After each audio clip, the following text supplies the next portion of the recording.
अस्सलाम वालेकुम students, welcome to my YouTube channel. उम्मीद करती हूँ आप सब लोग खैरियत से होंगे।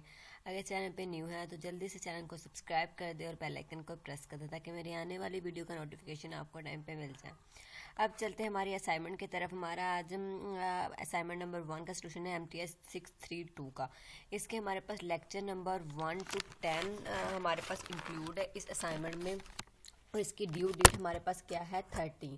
तो इसके 2 से 3 सेक्शन है बने हुए हैं जिसमें आप लोगों को डिवाइड किए हुए हैं क्वेश्चंस। तो हमारा यहाँ पे सेक्शन, हम किस सेक्शन की बात कर रहे हैं, डॉक्टर मंसूर उसकी सेक्शन के सोल्यूशन की बात करेंगे, मिस्टर मंसूर। ये देखें, उसके बाद इसके 2 क्वेश्चन है, 5 क्वेश्चन का, दोनों 5 मार्क्स हैं दोनों क्वेश्चंस के। तो क्वेश्चन नंबर 1 देखते हैं हम। सबसे पहले क्वेश्चन है हमारे पास, express the complex number -2 + 3 iota and multiply 1 - iota. इसको हमने एक्सपोनेंशियल फॉर्म में लिखना है। ये देखिए, इसके क्वेश्चन हमारे पास है तो सारे कॉम्प्लेक्स पे ही, लेकिन जो बाकी जो हमारे पास सेक्शन बने हुए हैं उसके थोड़े से डिफरेंट है। अब चलते हैं सोल्यूशन की तरफ। हमारा सोल्यूशन ये देखिए, क्वेश्चन नंबर 1 है। सबसे पहले इसको हमने मल्टीप्लाई करते हैं, ताकि मल्टीप्लाई करके उसके बाद नेक्स्ट आगे वाला प्रोसेस करके हमने एक्सपोनेंशियल फॉर्म में कन्वर्ट करना है। z = -2 + 3 आयोटा और मल्टीप्लाई किया हुआ है हमने 1 - एयोटा के साथ। इसको जब हम मल्टीप्लाई करेंगे तो वह क्या आएगा, -2 + 2 एयोटा + 3 एयोटा -3 एयोटा का स्क्वायर। देन एयोटा का स्क्वायर इज इक्वल होता है, आपको पता है, -1 के।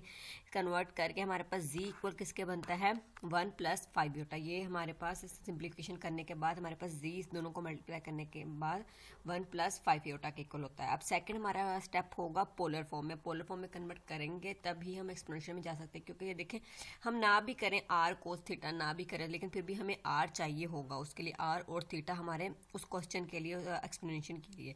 तो सबसे पहले हम पोलर फॉर्म भी निकाले थे, लेकिन यहाँ पे गिवन नहीं है कि पोलर फॉर्म निकालनी है कि नहीं। उसके बाद नेक्स्ट है, we can represent the complex number 1 + 5 iota. हम इसको कैसे, z = r cos theta + iota sine theta निकालेंगे। अब इसके लिए हमें इस क्वेश्चन के लिए क्या चाहिए होगा, r और थीटा। इसी तरह हमें उसके लिए एक्सपोनेंशियल फॉर्म के लिए भी हमें r और थीटा फाइंड करना होगा। सबसे पहले हम r फाइंड करते हैं। r का फार्मूला होता है √ रियल पार्ट का स्क्वायर प्लस इमेजिनरी पार्ट का स्क्वायर। हमारे पास रियल पार्ट हमारे पास क्या है, 1 + 5 एयोटा ना, तो रियल इसमें 1 है और इमेजिनरी हमारे पास क्या है, 5 एयोटा। तो इसके अकॉर्डिंग हमने दोनों को स्केयर लेना है। तो ये देखिए, r = √a का स्क्वायर प्लस b का स्क्वायर, मतलब रियल को कन्वर्ट कर दिया। तो 1 का स्क्वायर प्लस 5 का स्क्वायर, और 1 हमारे पास 1 एज इट इज़ आ गया, 5 का स्क्वायर लिया तो 25, तो √ हमारे पास क्या बन गया, 26। ये हमारे पास r आ गया। देन थीटा हमने निकालना है, ये इसका होता है एम्पलीट्यूड निकालना होता है z का।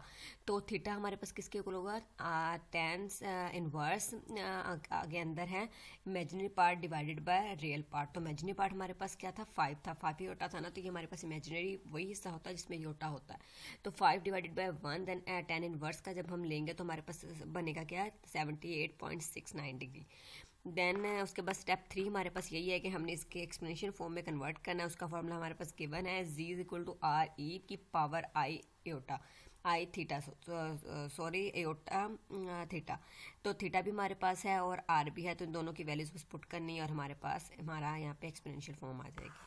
देन ये हमारे पास रिक्वायर्ड आंसर था। देन नेक्स्ट क्वेश्चन है, question number 2, express the function f of z।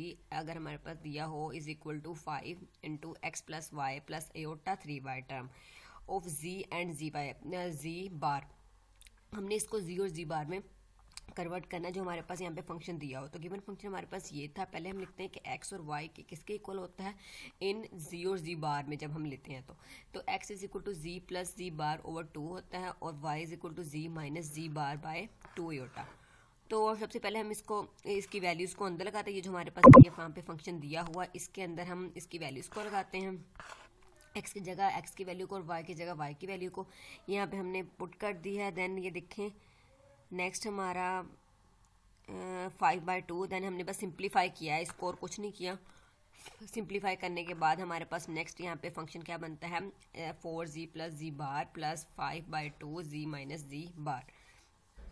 अगर बाय चांस कोई मिस्टेक हुई हो तो आप लोग प्लीज़ लाजमी एक बार नज़र मार लीजिएगा, मतलब देख लीजिएगा, ये नहीं कि दूसरों की गलती निकाल लग जाना। यहाँ पे प्लस माइनस की में भी मिस्टेक हो, क्योंकि ये एक सिंप्लीफिकेशन है। ये बस जैसे मेरी तरफ से कोई यहाँ पे मुश्किल नहीं है। देखिए यहाँ पे हमने सिर्फ उसको जो एयोटा वाले थे उसको एक साइड पे कर लेना है, इससे नेक्स्ट यहाँ पे, और जो एयोटा दूसरे वाले उसको इमेजिनरी और मतलब रियल पार्ट को सेपरेट कर लेना। उसके बाद उनका एलसीएम लेके देन बस आगे सिंप्लीफाई करते जाना। तो नेक्स्ट हमारा सोल्यूशन क्या होगा, 4z प्लस जी बार प्लस 5/2।